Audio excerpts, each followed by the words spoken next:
Good morning. Dito na naman ako. Dito sa bahay ni Kuya. Ayan. Oh, malapit na dito. Oh. Tapos may gumawa pa sila ng ano dito para magpa-arkila siguro ng boat. Mayroon na. Oh. Nagawa na. Oh.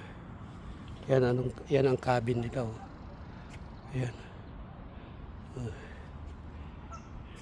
Private. Ayan.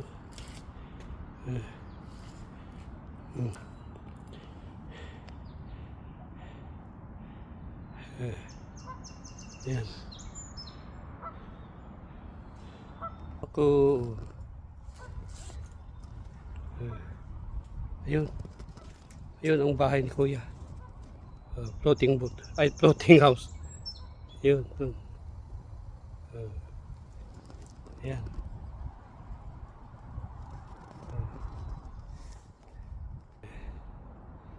Ayan.